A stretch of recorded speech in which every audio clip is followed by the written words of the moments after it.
Hi guys! So today we're going to have a room tour here at Paradise Garden. Room 211 dito po sa Boracay Station 2. So pagkatingin nyo po, pagkapasok, ayan, ito kaagad ang bubungad sa inyo si Schweizel. Ayan, so napakaganda ng room nila. Ang unang part of the room is the CR. Yan, hindi tayo makapasok kasi nga si Celyor nandoon. Then, meron silang personal ref. Ayan. Ito. Ayun, may mga laman na pala na drinks. Siyempre, pag kinuha mo yan, babayaran yan. Then, they have their kettle. Mayroon din silang naka-ready na mineral water. Then, cups and glasses. Wow, may turmeric. Then, they have their creamer sugar. Then, Lipton. Ayan.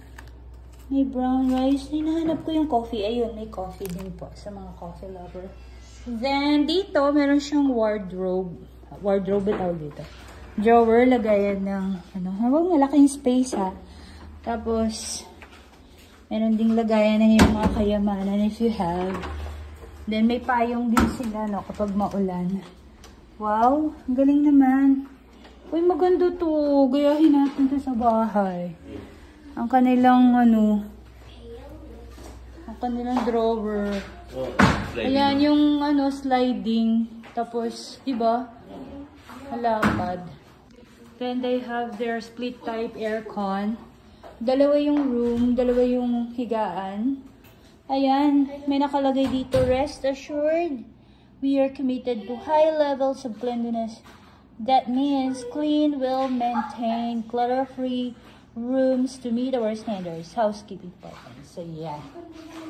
Then, bubungad sa'yo si Mona Lisa. Naka-smile. My goodness. Sana sa gabi hindi siya mag-smile. Joke lang to. Then, they have the shades. Lamp shades. Yun. Ang cute naman. So, bawal ma-stain po ng henna tattoo. Ayan, mag-charge sila. Then, scan na ang kanilang wifi. Kindly change my sheet. Ayan, kapag gusto mo araw-araw, papalitan mo. Pwede yun. Then, nakita nyo naman, no? Super ganda ang kanilang room. It's so cozy here. Then, they have their TV rack. Ayan, pasensya na kayo, napakadumi talaga ng mga to, no? Tapos, meron din silang, ayan, mirror. Palapit na yan sa labasan.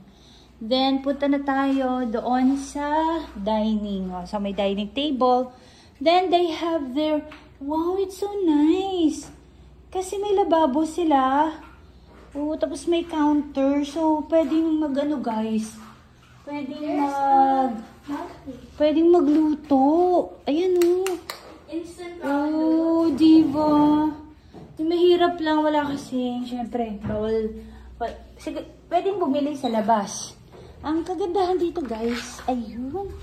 Meron silang terrace. Ayan, sa labas. Ayan, pero ako lumabas na. So, makikita mo, ayan, may balete tree. Then, yun. Oversealan ng kanilang swimming pool. Ang gusto kasi namin dito sa Paradise Garden, kaya kami pabalik-balik dito sa Paradise Garden class. Maganda lang ng service. At the same time, marami silang pool talaga. As in, so mag-enjoy talaga yung mga bata. Kasi yung mga bata ayaw nila sa salty waters ng beach. Kami naman kasi, gusto namin yung beach. And then, ang kagandahan dito, ang kanilang swimming pool, ay talagang may lifeguard. So, pwede mong iwanan yung mga anak mo, no? Na sila lang. So, there you have it, guys. I hope na ipakita ko, no? I think room deluxe ito ang aming tawag dito, na book na room. So, sobrang ganda niya. So, there you have it, guys. That's for today's vlog. See you next time. Don't forget to like, subscribe, share the iTeach channel. Bye!